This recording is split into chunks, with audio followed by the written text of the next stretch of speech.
Selamat bertemu kembali para siswa SMA MA, khususnya bagi yang ingin mendalami fisika dalam soal-soal KSN, konsep dasarnya.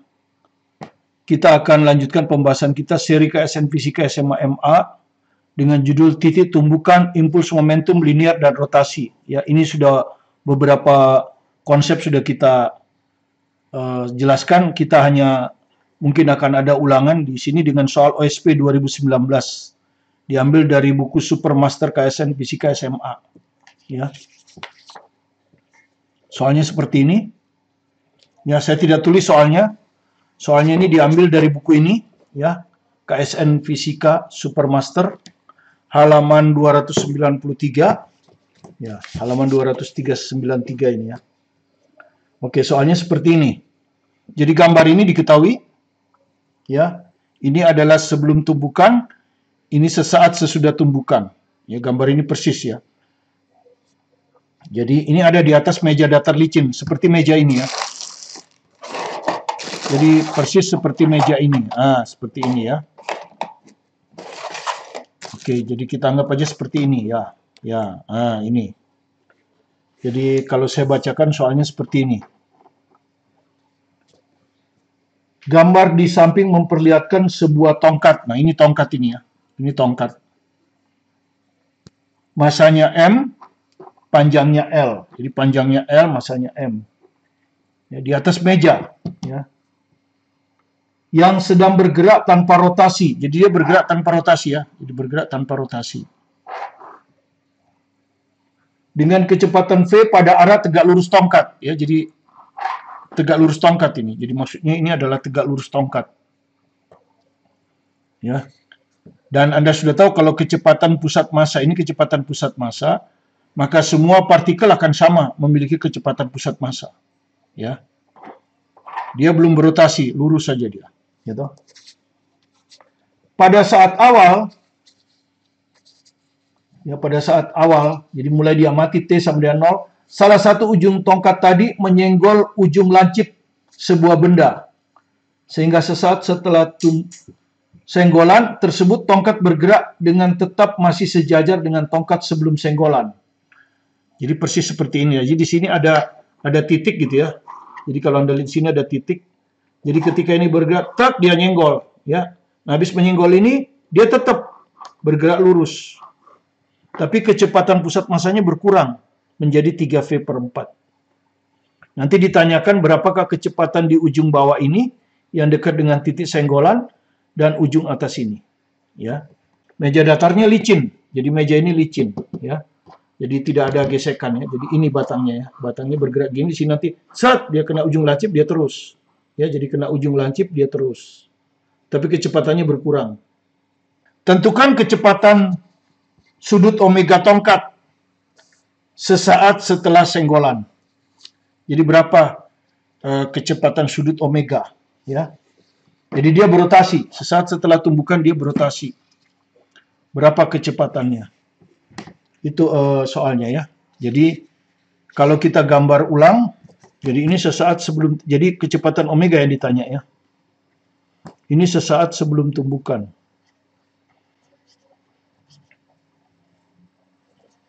Nah, senggolan dengan benda yang ada ujungnya di sini ya. Ini ada benda, ujungnya taruhlah di sini, ini ujung A. Nah, di sini dia sebelum tumbukan seperti ini.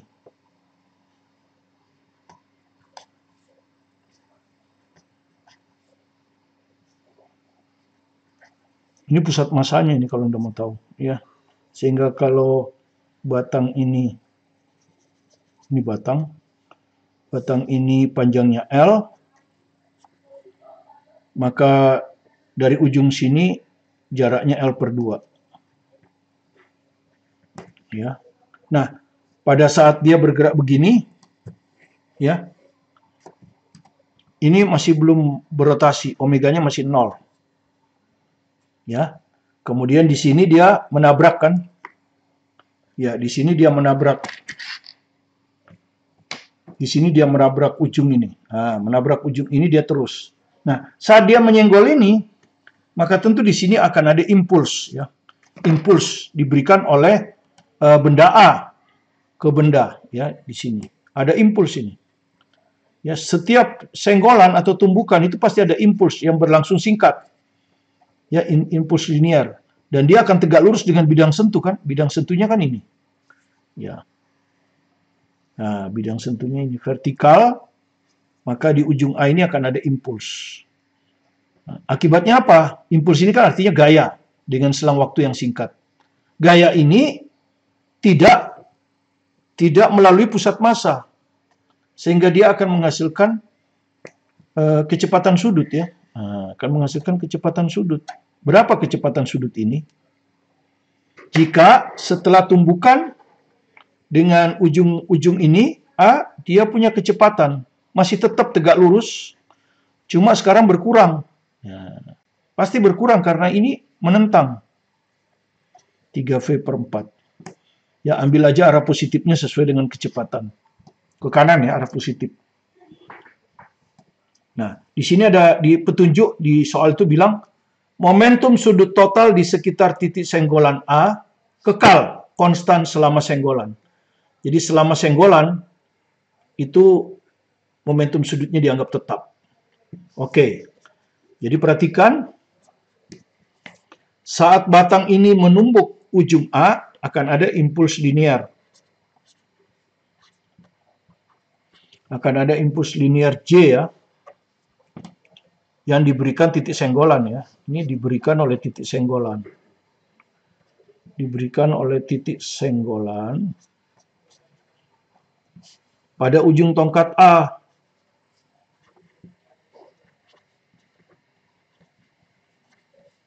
Ya. Menyebabkan perubahan momentum linear, ya. Menyebabkan perubahan momentum linear.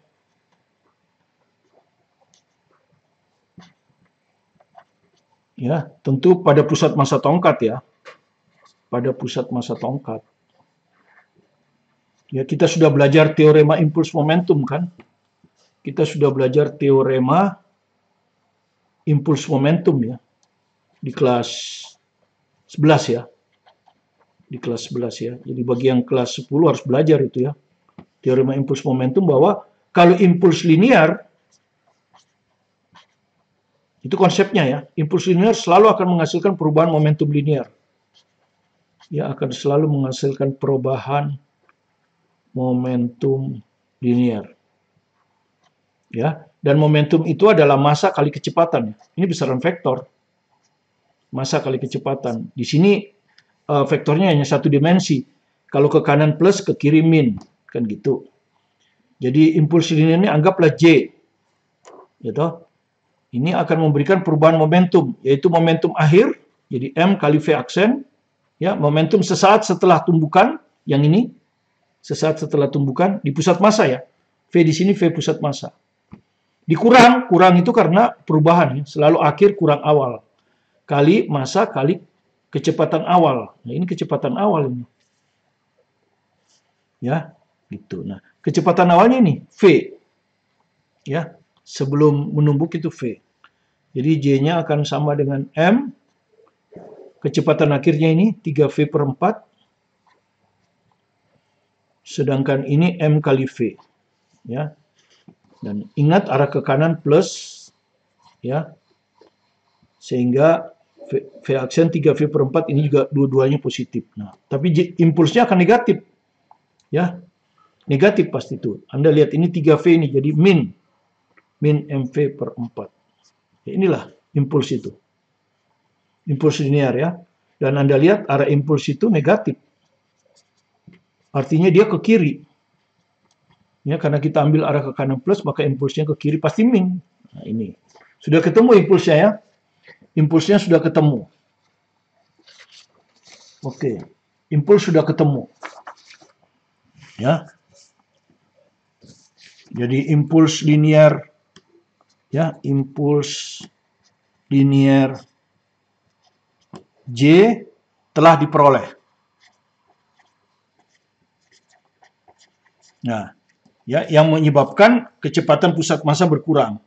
Nah, tapi Anda sudah tahu impuls ini diberikan tidak di pusat massa, sehingga dia akan menghasilkan impuls rotasi.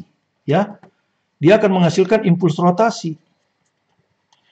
Jadi impuls linier itu akan menghasilkan impuls rotasi karena dia akan menyebabkan batang ini akan berrotasi, ya. Dan ingat, impuls rotasi itu sama dengan torsi.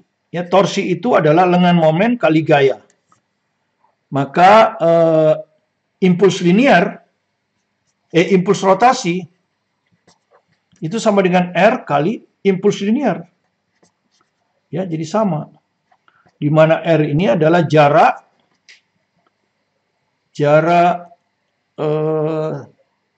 dari poros, ya, jarak dari poros tegak lurus arah impuls, ya, tegak lurus vektor impuls lah, impuls linier, ya, gitu.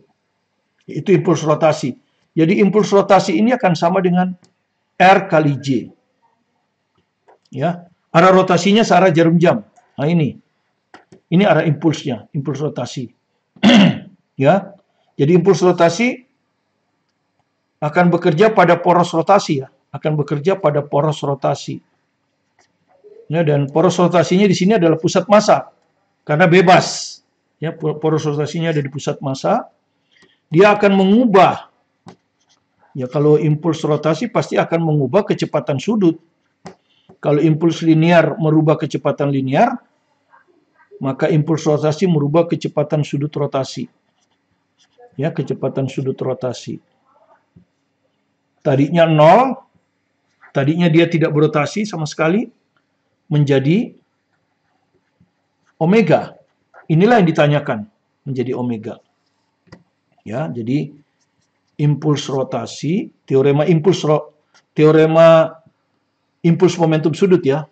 Impuls rotasi akan sama dengan perubahan momentum rotasi. Dan momentum rotasi itu adalah I kali omega, ya. Analog. Kalau MV, M-nya I, V-nya omega. Jadi impuls rotasi itu I omega, ya.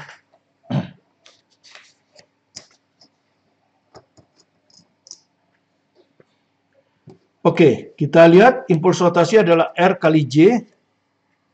Ya. Kemudian momentum rotasi I pusat massa, ya. I-nya I pusat massa, ya. Impuls momen inersia ini, momen inersia. Kali omega akhir dikurang omega awal. Ya. Oke. Nah, sekarang Anda lihat ini J-nya, ya, ini J-nya. Ini pusat massa, ya. Maka dari pusat massa ditarik tegak lurus, Jadi ini, ya. Ini lengan momennya itu, ya. L/2. Ya. Jadi R-nya sama dengan L/2. R ini. Kemudian momen inersia pusat massa dari batang 1/12 ml². Begini, ya. Kemudian omega akhir itu yang ditanya, omega. Ya, ini yang ditanya. Sementara kecepatan sudut awal 0, karena dia tidak berotasi, ya. Ya, jadi pada keadaan awal itu belum berotasi. Belum berotasi. Kita masukkan sekarang, ya. Ingat rotasi positif gini. Ya.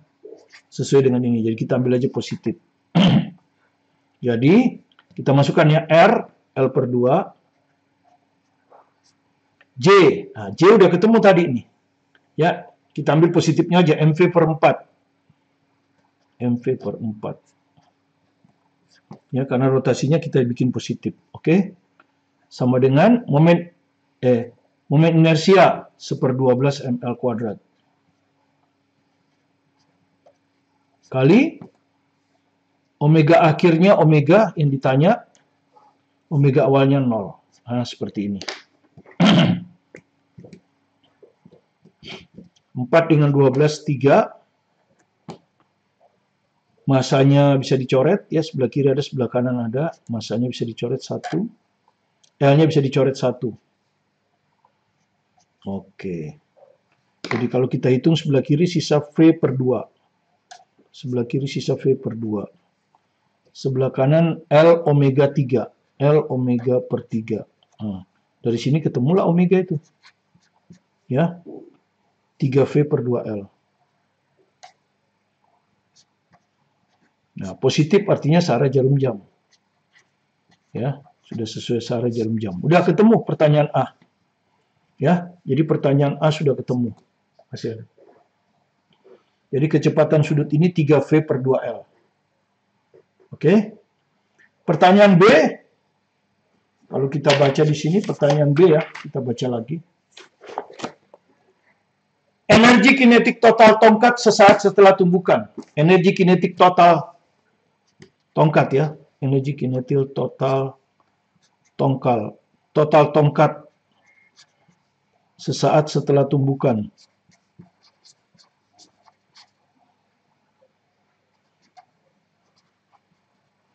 Jadi sesaat setelah tumbukan, tongkat ini punya kecepatan pusat massa yang akan menghasilkan energi kinetik linear dan punya kecepatan sudut yang akan menghasilkan energi kinetik rotasi. Ya. Jadi pertanyaan B ini, energi kinetik total akan sama dengan energi kinetik linear ya ditambah energi kinetik rotasi ya. Energi kinetik linear itu adalah setengah mv pusat massa pangkat 2, tapi sesaat setelah ya. Jadi yang ini, V aksen ini ya. Energi kinetik rotasi mirip momen massa jadi momen inersia, tentu terhadap pusat massa. Kecepatan menjadi kecepatan sudut, omega kuadrat. Oke, omega sudah dihitung kan barusan. Jadi kalau kita masukkan ini setengah M, kecepatan pusat massanya sesaat setelah tumbukan, 3V per 4 kuadrat, ditambah setengah momen inersia terhadap pusat massa 1/12 ml kuadrat, kemudian omega kuadrat, omeganya ini kalau dikuadratkan berarti ya 9, atau ditulis sajalah ya 3V per 2L kuadrat. Nah, seperti ini ya. Maka ini akan jadi sama dengan setengah M, 3 dikuadratkan 9, 9V kuadrat per 16. Ya, ditambah yang ini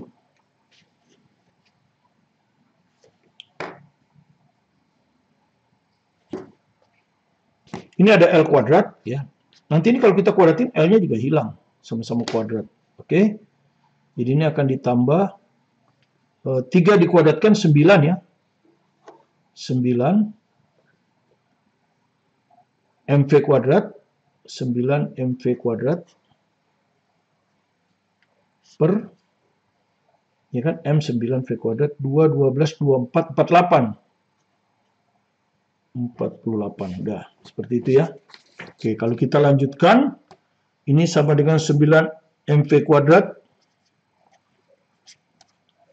per 32. Yang ini kalau kita bagi ya, jadi yang ditanyakan adalah energi kinetik total sesaat setelah tumbukan ya. Jadi momen inersianya ini bukan terhadap pusat massa ya, terhadap titik senggolan. Jadi ini bukan 12 tapi 3 ya.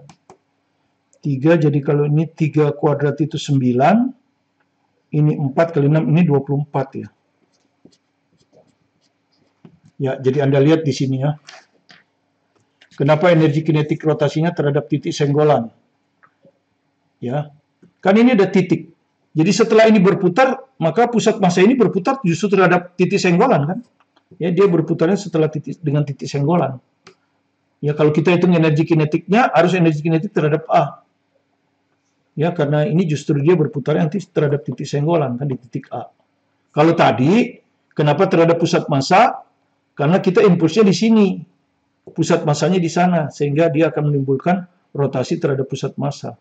Tapi begitu dia bergerak, maka energi kinetik kan kita ambil di sini. Ya. Energi kinetiknya maka tentu terhadap titik senggolan, ya. Jadi harus terhadap titik senggolan. Kalau energi kinetik ya. Karena dia berotasinya justru terhadap titik ini. Titik ini poros sesaatnya, ya. Titik ini adalah poros sesaatnya. Ya. Jadi sepertiga ya. Jadi maaf, salah di sini. Sepertiga. Jadi ini 9/24, kalau dibagi 3, berarti 3/8. 3 MV kuadrat per 8. Ya. Sehingga kalau Anda hitung, ini semuanya penyebutnya sama dengan 32, ini tetap 9 MV kuadrat. Yang ini dikali 4, 4 dikali 3, 12. 12 MV kuadrat. Sehingga hasilnya adalah 21/32 MV kuadrat. Seperti ini. Ya. Jadi sekali lagi, di sini agak sedikit salah. Bukan momen inersia terhadap pusat massa kalau energi kinetik rotasi. Ya. Karena begitu dia berotasi, sekarang kita kan kecepatan pusat massa. Nah, terhadap titik A. Ya. Jadi terhadap titik A. Oke, pertanyaan yang ketiga. Kalau kita baca lagi, pertanyaan yang ketiga adalah kelajuan kedua ujung tongkat sesaat setelah tumbukan. Kelajuan kedua ujung tongkat, ya. Jadi ada dua ujung tongkat, ini ujung A, ini ujung B. Ya. Jadi kita ditanya berapa kelajuan di A, di ujung A, dan berapa kelajuan di ujung B. Nah, ini sudah kita kemarin ya. Jadi kalau Anda perhatikan lagi, kasusnya seperti ini. Ya. Di sini kecepatannya sesudah tumbukan adalah 3V/4, kecepatan pusat massanya. Maka semua akan punya 3V/4. Ya. Di A juga akan 3V/4, karena dia ngikut aja. Ya, ngikut pusat massa. Di B juga sama. Akan ada 3V/4. Itu. Masalahnya di sini ada rotasi omega. Ya. Yang besarnya sama dengan 3V/2L. Sudah kita hitung pada pertanyaan A. Nah, sebelumnya Anda sudah tahu, omega ini akan menghasilkan kecepatan tangensial di titik A dan kecepatan tangensial di titik B. Ini pusat massanya. Ya, kemarin kita udah belajar begini kan. Kalau ini lingkaran, ini pusat massa, misalnya di sini V, di sini juga V. Ya, di sini juga V. Nah, ini anggaplah ujung A, ini ujung B. Nah, kemudian ada omega ke sana. Nah, kita sudah belajar di gerak melingkar. Rotasi lingkaran ini akan menghasilkan kecepatan tangensial. Jadi rotasinya seperti di sini dia arahnya ke sana, ya kan, ini gini putarannya. Nah, dia akan punya kecepatan tangensial ke sana di titik A. Di titik B dia juga punya kecepatan tangensial kan, rotasinya gini kan. Nah, jadi di sini kalau di B kecepatan tangensialnya ke kanan. Sesuai dengan putaran kan? Ke kanan. Di sini di A ke kiri. Nah, besarnya Anda sudah tahu kan? Besar dari V tangensial adalah omega kali jarak ke poros. Ini jarak ke poros kan? Nah, kalau pusat massa jarak ke porosnya 0. Makanya V tangensial di sini 0. Ya, V tangensial di pusat massa 0. Tapi di ujung sini enggak. Ya, V tangensial di sini adalah jaraknya ke poros R. Gitu, R kali omega. Di sini juga jarak ke porosnya R kali omega juga. Cuman bedanya ini ke kanan, ini ke kiri. Seperti itu ya, hampir sama. Ini juga sama. Di sini akan ada V tangensial di titik A. Di sini juga akan ada V tangensial di titik B. Ya. Sehingga Anda lihat di ujung tongkat A ini ada dua kecepatan. Sehingga resultannya, ya, kecepatan di A resultannya. Demikian juga dengan B. Nah, V tangensial A adalah omega kali jarak ke poros kan? Jarak ke porosnya L/2. Ini, ya. L/2 ini jarak ke poros. Jadi L/2. Cuman kalau di A dia ke kiri. Gitu. Ya, jadi kalau kita hitung, maka V tangensial di A adalah omega 3V/2L ya. Kali L/2. Maka L-nya bisa dicoret. Jadi hasilnya 3/4 V. Ke kiri ya. Sedangkan V tangensial B, yang ini, ya, jarak ke porosnya juga L/2. Ya. Kalau misalnya ditanya di sini ya, ini bukan L per 2, ini ya. Oke, jadi omega kali L per 2 juga. Cuman bedanya dia ke kanan. Karena ikutin omega kan, di sini ke kanan. Kemarin sudah itu ya, waktu belajar rotasi di pertanyaan A ya, yang kemarin. Omeganya 3V per 2L sama kali L per 2 juga. Jadi hasilnya V tangensial di B adalah 3 per 4V juga. Cuman ini arahnya ke kanan. Ya. Ini ke kiri. Oke, dengan demikian kita bisa ngitung kecepatan A sekarang. Ya, nah 3V per 4 ke kanan ya, plus. Kita ambil arah ke kanan plus. Jadi ini plus 3V per 4. Nah, kecepatan tangensial ke kiri jadi min V tangensial A. Hasilnya adalah 3V per 4 dikurangi V tangensial A adalah 3 per 4V juga. Maka 0. Ya, makanya kita sebut poros sesaat. Karena kecepatan di A ini 0. Sehingga energi kinetik rotasi kita hitung terhadap poros sesaat kan. Makanya momen inersianya terhadap ujung batang. Makanya waktu itu kita ngitung energi kinetik rotasi, momen inersianya bukan 1/12 ml kuadrat, tapi 1/3 ml kuadrat. Karena terhadap poros sesaat. Oke. Ya, ini arah ke kanan plus ya. Bagaimana dengan VB, ujung-ujung B ini? Nah, searah dua-duanya ke kanan. Ya, jadi plus 3V per 4 plus V tangensial di B. T itu tangensial ya. Jadi ini 3V per 4, V tangensial juga 3V per 4, maka ini hasilnya 6V per 4. Atau 3 per 2V. Nah ini kecepatan di ujung-ujung. Ya. Saya harap topik kita tentang impuls rotasi linear dan bagaimana titik tumbukan, serta di soal-soal sebelumnya ya, Anda sudah lihat, maka Anda bisa memahami dengan baik, sehingga nanti kalau keluar soal ini di OSP atau OSK, KSNK, Anda bisa menyelesaikannya dengan baik untuk soal tersebut. Terima kasih Anda sudah bergabung bersama kami. Ini tadi sesaat sesudah tumbukan ya, sorry. Belum ditulis, ini sesaat sesudah senggolan. Ya. Sekali lagi, semoga Anda bisa memahaminya dengan baik. Jika Anda senang, silakan di-subscribe, like, dan komen supaya Anda tidak tertinggal dengan materi-materi yang akan kami load, dan juga untuk memberi semangat kepada kami untuk bisa banyak meluncurkan soal-soal Olimpiade. Fokus pada tujuan Anda, tetap semangat belajar mandiri di rumah, sukses bersama Anda, bersama saya, Martin Kaminan.